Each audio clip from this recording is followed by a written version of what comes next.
ડીસામાં લગ્નની ના પાડશે તો ભાઈને મારી નાખવાની ધમકી આપી યુવતી પર બળાત્કાર શખ્સ વિરુદ્ધ ગુનો દાખલ। ડીસા રૂરલ પોલીસ મથકે શેરગંજના વિશાલ સુંદેસા સામે ફરિયાદ નોંધાઈ। ભોગ બનનારને ડરાવી ધમકાવી સુરત લઈ જઈ દુષ્કર્મ આચર્યું।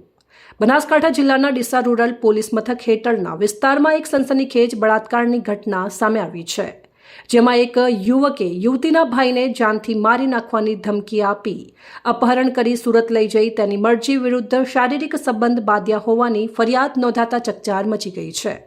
આ સમગ્ર ફરિયાદની વિગતો અનુસાર ડીસાના શેરગંજ વિસ્તારમાં રહેતા વિશાલ રાજેશકુમાર સુંદેસા માળીના નામના યુવકે એક યુવતીને પ્રેમજાળમાં ફસાવી અથવા લગ્ન કરવા માટે દબાણ કર્યું હતું। આરોપીએ યુવતીને ધમકી આપી હતી કે જો તું મારી સાથે લગ્ન નહીં કરે તો હું તારા ભાઈને જાનથી મારી નાખીશ। ભાઈના જીવનના જોખમે ડરી ગયેલી યુવતીને આરોપી ગત તારીખ 16 માર્ચ 2026ના રોજ આજાપુરાથી બળજબરીપૂર્વક સુરત લઈ ગયો હતો। ફરિયાદમાં જણાવ્યા અનુસાર આરોપી વિશાલ સુંદેસા યુવતીને સુરતની એક ગેસ્ટ હાઉસમાં લઈ ગયો હતો। ત્યાં યુવતીની મરજી વિરુદ્ધ અને તેની ઈચ્છા વિરુદ્ધ ધમકી આપીને આરોપીએ બળજબરીપૂર્વક શારીરિક સંબંધ બાંધી બળાત્કાર ગુજાર્યો હતો।